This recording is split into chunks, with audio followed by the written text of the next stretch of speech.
The following is a presentation of the Eagles Sports Network. This is CNEagles.com. I'm the voice of the Eagles, Adam Cavalier, alongside Carson-Newman head volleyball coach Dave Franklin. Dave, time to debut the 2017 Carson-Newman volleyball schedule. Pretty challenging slate. Face 5 of the 8 teams that made the Southeast Regional last season.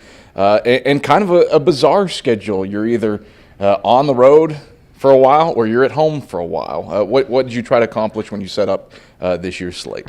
We're going to still be a pretty young team again. Last year's slate got started off pretty rough. We definitely went and faced some national teams. So we're going to start off. We're still looking to make sure we get our regional ranking points. So the first weekend being at LMU, it's kind of almost like a crossover between us and Conference Carolinas.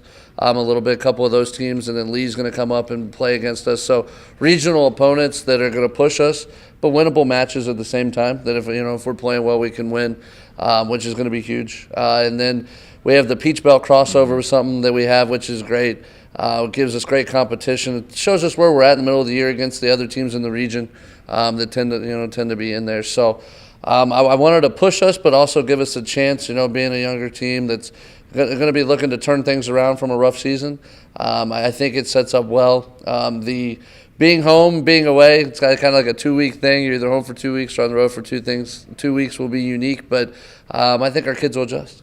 It kind of can go two ways. If you've got as youthful a team as you have, they're freshmen and they just don't know any better and it doesn't matter, or it can get them out of their heads. You're on the road until September 19th. What's that like to be outside of the friendly confines for that long to start the season? I think it'll be good exposure for our kids to learn how to just play on the road. Kind of like you said, ignorance is bliss with them a little bit. And so if that's the environment they learn in to begin with, when they come home and get some friendly confines, it's just going to be that much easier for them. So I think it'll give us some experience going, later in the year. It's like we're comfortable being on the road. So we're going to look at it as a glass half full instead of half empty there. Conference play starts the second weekend of the season. You're used to that at this point. But you jump out of conference play, you alluded to it, the SAC Peach Belt Challenge. USC, Aiken, Lander both made the tournament a year ago. Aiken made the Elite Eight. And then Georgia College and Augusta, who are no slouches either. What's that like to break out of conference play for a weekend in the middle of October and face some teams that probably are going to factor into the region? I think what it's going to do for us as we go through conference, and we're going to find out where we are. I'm not going to say we're going to make the regional, but I think it's going to be a team that can surprise some people. And I think so it's going to give us a good feel for our kids of, okay, we've got a good feel what's in conference. What's the region like?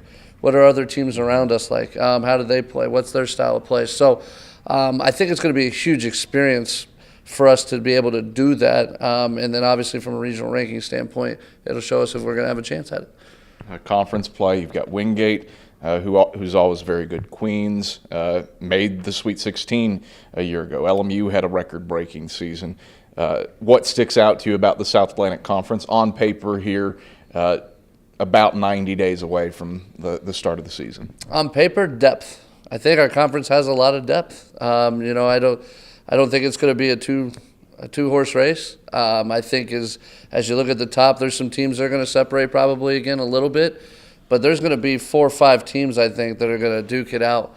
And as we're duking it out, and if we're able to win out a conference, all of us, and put ourselves in a position, those matches are going to count towards the regional as well. So I think it's going to be a highly competitive season where how it's going to run out in the end is going to not be determined till the end. I don't think it's going to be real clear in the beginning or in the middle. There's going to be a lot to be determined towards the end of the schedule. If you had to pick a game, a Carson-Newman fan can only make one game inside Holt Fieldhouse this season. I know you want them to be there for all of them, yeah. But if you had to pick one game where you need a lot of orange and blue faithful in attendance, what's a game where you want Carson-Newman fans out in full force this season? Oh, come on, man. That's Lincoln Memorial. we play in Lincoln Memorial. J. Michael going to bring them rail splitters down here. We want a crowd for that one. And I think that's going to be a match that's really going to start to determine where we're going to finish in the conference. I think we're going to be very similar teams, challenging for a top 4 spot, which gives you the chance to host. So we play in Lincoln Memorial. I'm hoping everybody shows up. Dave, thanks for the time. Good luck this season. Thank you very much. It's Carson-Newman head volleyball coach Dave Franklin. I'm the voice of the Eagles, Adam Cavalier, and this is CNEagles.com.